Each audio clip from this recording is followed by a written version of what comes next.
सुप्रभात मित्रांनो, रात्री काल जरा माझा प्रॉब्लेम झाला एक.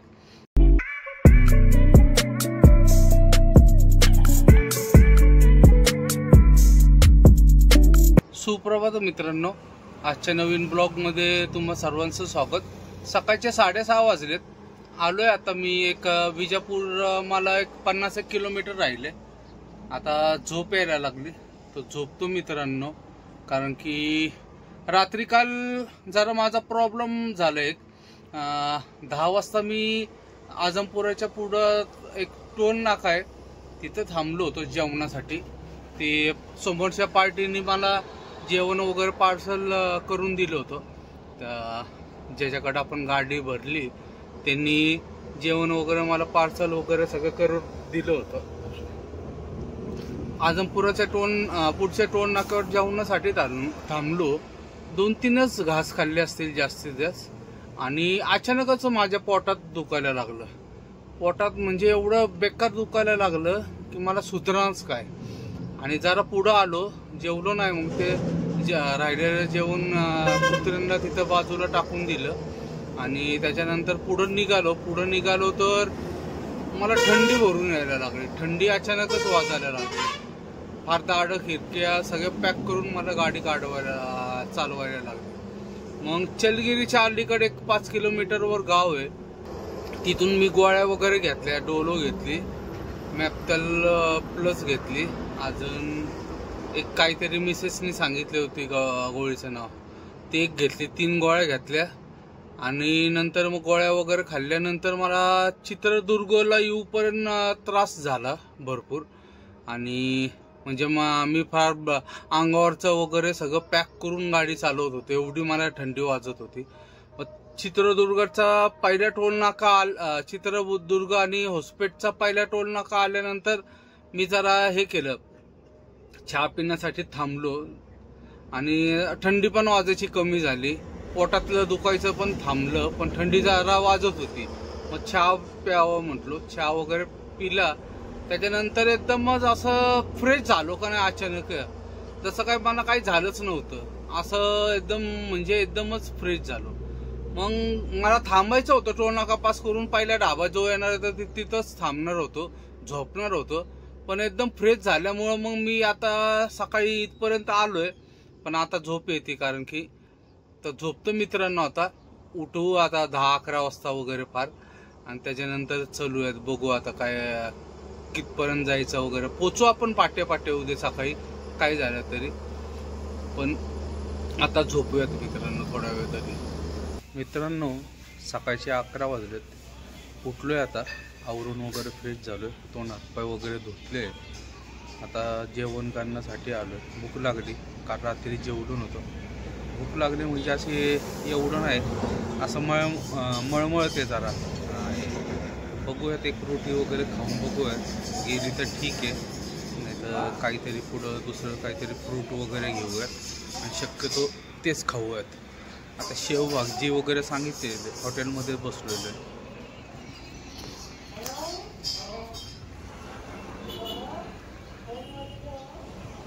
समोर आपली गाडी. काय अचानक परत व्हायला लागलं काय कळना. आता जरा असं टेम्परेचर असल्यासारखं वाटते, बाकी काय नाही. बघूयात, गोळी खाऊयात, जेवण वगैरे करूयात, गोळी खाऊन बघूयात, काहीतरी फरक पडेलच ते या जेवणासाठी. आणि जेवण करून निघूयात. आता जरा रनिंग कापायला लागत तर आपण सकाळीपर्यंत जाऊ होते.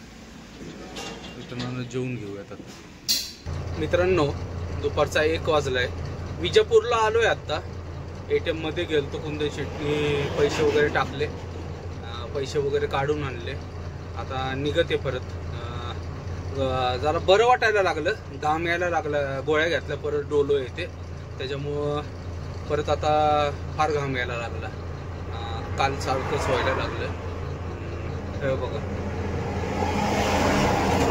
दार खिडक्या सगळ्या बंद करून चालवतो मी. कधीच चालवत नाही असं, मला गुदमरल्यासारखं होतं. पण आता मला मागाशी परत एवढी थंडी वाजत होती की त्याच्यामुळं दार वगैरे खिडक्या वगैरे बंद करूनच चालवायला लागली गाडी. आता परत गरम व्हायला लागलं. समोरच्या पार्टीवाल्याचं लोकेशन अजून भेटलं नाही. ज्यांनी आपली गाडी भरली त्याचा पण फोन स्विच ऑफ लागतो. एकदा परत लावून बघूयात. आत्ताच लावला होता पण स्विच ऑफच आहे. आता पुढे गेल्यावर परत कुठंतरी लावू, सोलापूर वगैरे मध्ये गेल्यानंतर त्याला लावू. आता इथून सोलापूर 100 किलोमीटर दाखवते, मग नंतर बघूयात. आता पुढचं भूक वगैरे ते नाही आहे. फळं घ्यायचे होते पण माझ्याच नादात फळं वगैरे घ्यायचं राहून गेलं. तो निघत मित्रांनो, जेवढं लवकर येईल आता जरा बरं वाटतंय तेवढं रनिंग कापूयात. मित्रांनो दुपारचे 2:30 वाजले. झळकीची बॉर्डर क्रॉस करून जेवणासाठी थांबलो. सकाळी जेवायचं होतं पण एक रोटी खाल्ल्यानंतर मला फार मळमळ सारखं झालं. त्याच्यामुळं एक पण रोटी नाही, पाऊनच रोटी खाल्ली. आता जरा भूक लागल्यासारखं झालं. फळं घ्यायची होते पण काय लक्षातच राहीना. बरं वाटतं जरा, सकाळी जसं होतं त्याच्यापेक्षा जरा तरी बरं वाटतं. दाल खिचडी सांगितली फक्त आणि आपलं पापड सांगितलं आहे रोस्टेड. जेवणासाठी हॉटेलवर आहे सध्या. या साईडला गाडी आहे बघा.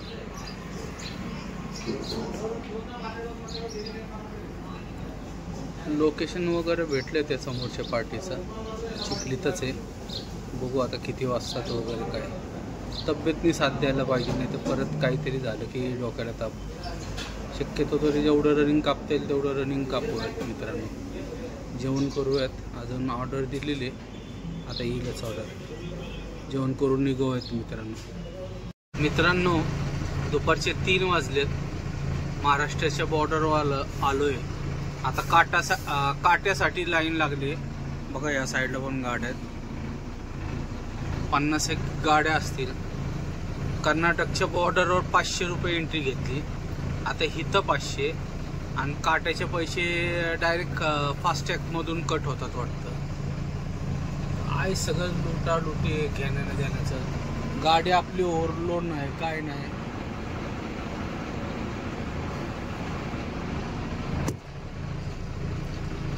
गाडी ओव्हरलोड नाही आहे, अंडरलोडच आहे. तरी सुद्धा 500 रुपये म्हणजे 1000 रुपये इथे झाले. काटायचे पैसे आता किती काटणार काय माहिती त्याच्या फास्टॅगमधून. इतकी लुटालूट चालली पण ह्याच्यावर कोणच काय करू नाही शकत.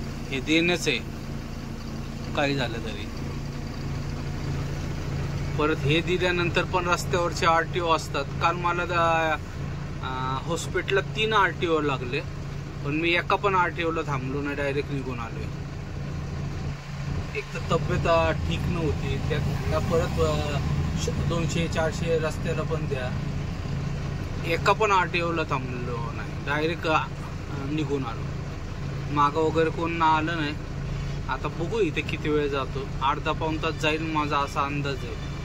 लोक कशी घुसाघुसी करते. मित्रांनो समोर चाललेली गाडी बघा, अद्रकाची गाडी आहे.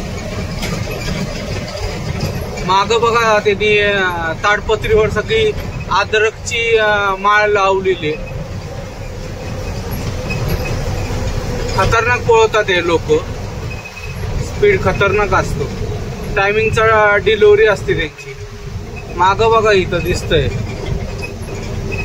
अद्रकची अशी माळ बनवली आणि ती लावलं म्हणजे पोलिस वगैरे शक्यतो कोण अडवत नाही त्यांना.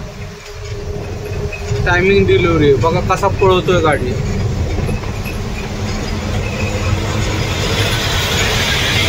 सोलापूर बायपासला आहे.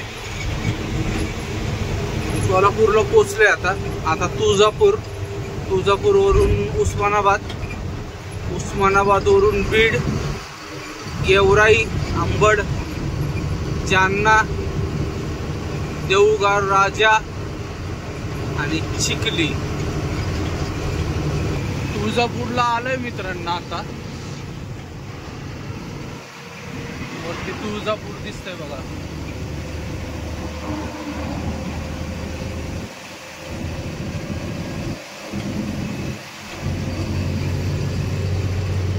हा बायपास आहे.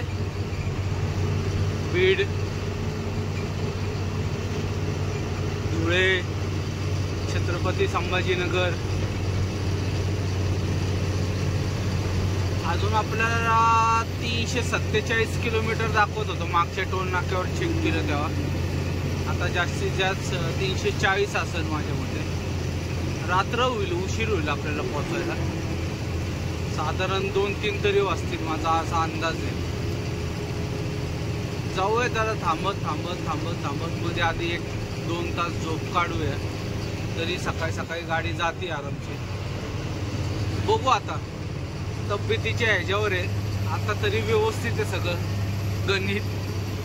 पुढं जाऊन काय बिघडली तर काय सांगता नाही. पण पोचायचं तर आहेच काही झालं तरी.